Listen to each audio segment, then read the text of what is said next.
આજે હું તમારી સાથે 3 અલગ અલગ ટાઈપની ચોળાફળી, તમે જુઓ એક એકદમ ખસ્તા ચોળાફળી બની છે. 3 અલગ અલગ ટાઈપની આપણે ચોળાફળી બનાવીશું. તો એમના માટે 2 બાઉલ ભરી અને ચણાનો લોટ લીધો છે અને 1 બાઉલ અડદનો લોટ.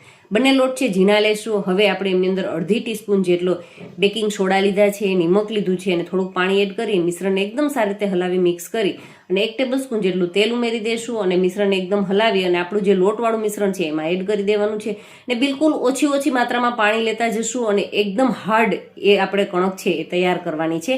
અને કણક તૈયાર થઈ ગયા બાદ તેલથી ગ્રીસ કરી અને આપણે એમને ટૂપી લેશું થોડી વાર માટે અને 1 કલાક માટે આપણે રેસ્ટ માટે રાખી દેશું. રેસ્ટ માટે રાખવી પણ જરૂરી છે અને 1 કલાકના સમય બાદ એક પ્લાસ્ટિકનું જબલું લેશું અને તેલથી ગ્રીસ કરી વચ્ચેના ભાગે કણક રાખીને આ રીતે દસ્તાની મદદથી આપણે ખૂબ જ સારી રીતે એમને ટૂપી લેવાનું છે કે જ્યાં સુધી એમનું ટેક્સચર એકદમ પૂરી પરાઠાના લોટ જેવું સ્મૂથ ન થાય. તો થોડી મહેનત કરી લેશો એટલે એકદમ પરફેક્ટ તમારી ચોળાફળી બની અને તૈયાર થશે. હવે આપણે આમાંથી નાના લુવાઓ તૈયાર કરી લેશું. નાના લુવાઓ તૈયાર થઈ ગયા બાદ આપણે એક લુવો લેશું અને બીજા બધા લુવાને સારી રીતે તેલથી ગ્રીસ કરી ઢાંકી અને ખાસ ઢાંકીને એમને સાઈડ પર રાખી દઈશું. હવે એમાંથી હું તમને 3 અલગ અલગ રીતથી કરીને બતાવીશ.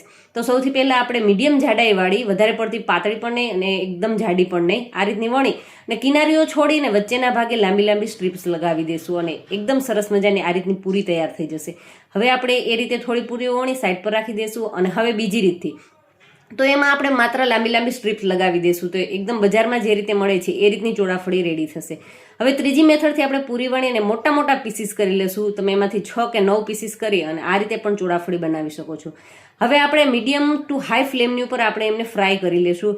એકદમ સરસ ફૂલી અને બધી જ ચોળાફળીઓ છે તમારી બની અને રેડી થઈ જશે. આમનો ફૂલ વિડીયો વોચ કરો હોય તો નીચે જઈ ક્લિક કરી અને ફૂલ વિડીયો વોચ કરી શકો છો. Thank you.